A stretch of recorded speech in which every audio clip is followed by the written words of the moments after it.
भोपाल के चर्चित तुषार शर्मा मौत मामले में अब एक नया और नाटकीय मोड़ सामने आया। इस केस में आरोपी पूर्व जज गिरिबाला सिंह और उनके बेटे समर्थ सिंह को कोर्ट ने 16 जून तक न्यायिक हिरासत में भेज दिया है। लेकिन सुनवाई के दौरान कोर्ट रूम में जो कुछ हुआ उसने इस मामले को और ज्यादा चर्चा में ला दिया है। सुनवाई के दौरान गिरिबाला सिंह ने अपना पक्ष खुद कोर्ट के सामने रखा। बताया जा रहा है कि बहस के दौरान वे काफी गुस्से में नजर आई और कई बार ऊंची आवाज में अपनी बात भी उन्होंने रखी। गिरिबाला ने कोर्ट में कहा कि सीन रिक्रिएशन के सीसीटीवी फुटेज मीडिया तक कैसे पहुंचे इसकी उन्हें कोई जानकारी नहीं है।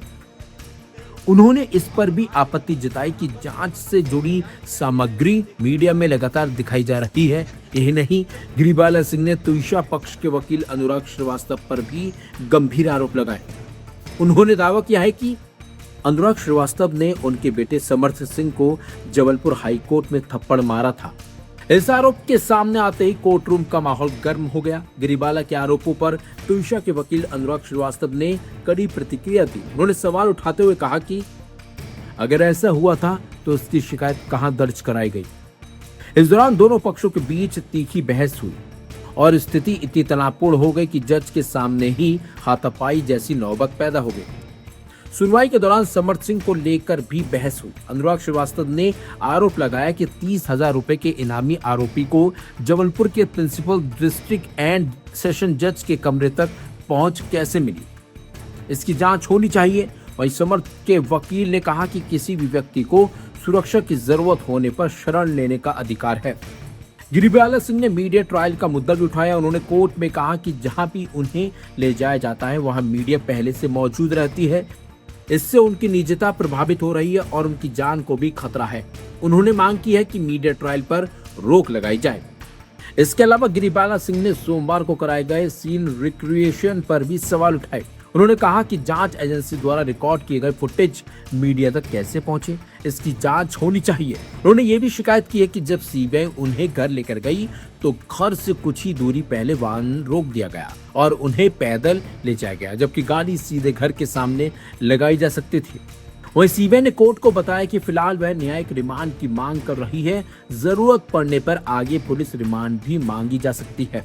फिलहाल कोर्ट ने गिरिबाला सिंह और समर्थ सिंह दोनों को 16 जून तक न्यायिक हिरासत में भेज दिया है। जानकारी के मुताबिक दोनों को भोपाल केंद्रीय जेल में अन्य कैदियों से अलग रखा जाएगा। बता दें आपको 12 मई को तुषार शर्मा की संदिग्ध परिस्थितियों में मौत हो गई थी। इसके बाद परिजनों ने पति समर्थ सिंह और सास गिरिबाला सिंह पर दहेज हत्या के आरोप लगाए थे। हाई कोर्ट के आदेश पर दोबारा पोस्टमार्टम कराया गया और अब मामले की जांच सीबीआई कर रही है। ऐसे में कोर्ट रूम में हुई इस नई बहस ने केस को एक बार फिर सुर्खियों में ला दिया है। सीबीआई ने आज दोनों को, गिरिबाला को और समर्थ को पेश किया और सीबीआई की तरफ से ये एप्लीकेशन आई है कि अभी उनको बहुत सारे गवाहों के बयान रिकॉर्ड करने हैं और वो बयान रिकॉर्ड करने के बाद और कुछ उन्होंने जो डिजिटल जितने भी डिवाइसेस हैं उसको उन्होंने फोरेंसिक में जांच के लिए भेजा है। उनकी जांच आने के बाद और जो बाकी के जो उनको इन्वेस्टिगेशन करने और गवाहों के बयान लेने, उसके बाद उन्हें फिर से इनकी सीबीआई रिमांड की पूछताछ के लिए और कॉन्ट्राडिक्शंस कराने के लिए ज़रूरत पड़ेगी और इसलिए यदि ऐसी ज़रूरत पड़ती है तो वो दोबारा उनकी सीबीआई रिमांड के लिए एप्लीकेशन कोर्ट के सामने लगाएंगे। तो उन्होंने, सीबीआई ने ये बोला है कि अभी इनको 14 दिन की जुडिशियल रिमांड की उनने एप्लीकेशन लगाई थी जो कोर्ट ने अलाउ करी है और 14 दिन के लिए 16 तारीख तक के लिए, 16 जून तक के लिए दोनों को जुडिशियल कस्टडी में जेल भेज दिया गया है अभी। इसके, हाँ जी बोलिए। इसके अलावा उनकी तरफ से एक एप्लीकेशन थी कि उन्होंने यहाँ पे जज रहते हुए कई लोगों को सज़ा दी है और जिन लोगों को उन्होंने सज़ा दी उसमें से कुछ लोग अभी जेल में मौजूद हो सकते हैं और उन्होंने ये कोर्ट से निवेदन किया है कि चूँकि ऐसे लोग जिनको उन्होंने सज़ा दी है वो जेल में हैं, भोपाल जेल में ही होंगे, इसलिए गिरिबाला को और समर्थ को जेल में सुरक्षित स्थान दिया जाए, जिसको कोर्ट ने स्वीकार किया है। ये चीज़ें आज कोर्ट में हुई हैं। भी कुछ आरोप लगे थे? उन्होंने ऐसा आरोप लगाया कि जब जबलपुर में समर्थ को हमने कोर्ट नंबर 32 जो प्रिंसिपल डिस्ट्रिक्ट जज सेशन जज की कोर्ट है वहाँ वो छुपा के उनको रखा गया था। जब मैंने बाहर निकाला था और उस वक्त उनका ऐसा समर्थ की तरफ से और गिरिबाला की तरफ से एलिगेशन आया कि मैंने उनके साथ मारपीट की है। इस बारे में मेरा कहना ये है कि मैं तो अकेला था उस वक्त और जब उसको कोर्ट नंबर 32 से निकाला था, उस समय की पूरी वीडियोस लाइव चली हैं सारे नेशनल और स्टेट चैनल्स में, आप लोगों के भी चैनल्स में चली होंगी। और आप लोगों ने खुद देखा था कि जैसे ही वो कोर्ट के कमरे के बाहर निकला है, मीडिया ने उसको घेर लिया था। वो वीडियो स्पष्ट बताती हैं कि मीडिया उसको घेर के ले जा रहा है, और मैं बार बार उसमें बोल रहा हूँ कि इसे भागने ना दीजिएगा, ये एब्सकॉन्डिंग मुजरिम, इसको भागने नहीं दे दिया जाएगा। और उसी वीडियोस में दिखता है कि फिर उनके सपोर्ट के वकील आ जाते हैं और वो उनको ड्रैग करते हुए एक बिल्डिंग से दूसरे बिल्डिंग में, जहां बताया जाता है कि बार एसोसिएशन के अध्यक्ष का चैम्बर है, वहां ले आकर के उसको छुपा के अंदर बंद कर देते हैं। और उस रूम से कैसे मुझे और मीडिया पर्सन्स को धक्का दे करके, मारपीट करके, मैन हैंडलिंग करके हम लोगों को वहाँ से बाहर निकाला गया उस रूम से।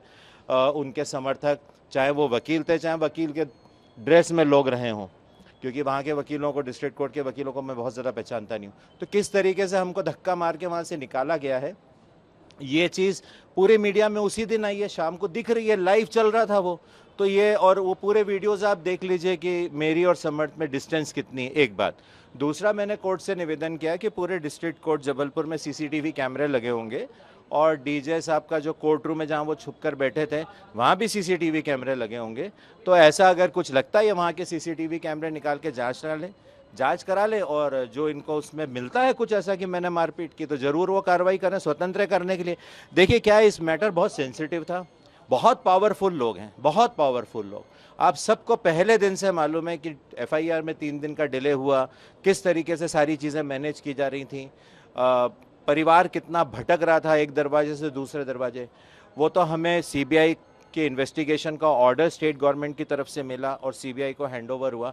इनका शुरू से प्रयास रहा है कि त्विषा के परिवार को सबको का केस हैंडल करने के लिए और उनको सपोर्ट करने के लिए लीगल सपोर्ट ना मिले, लॉयर्स उनको ना मिल पाएँ, ये उनका कोशिश रही है। आज भी उन्होंने यही प्रयास किया कि मैं या अंकुर पांडे जी, जो मेरे से पहले अंकुर पांडे जी आ गए थे, गिरी जी की जब वो लगी थी बेल एप्लीकेशन, एंटीसिपेटरी बेल, तो इन्होंने विरोध किया था।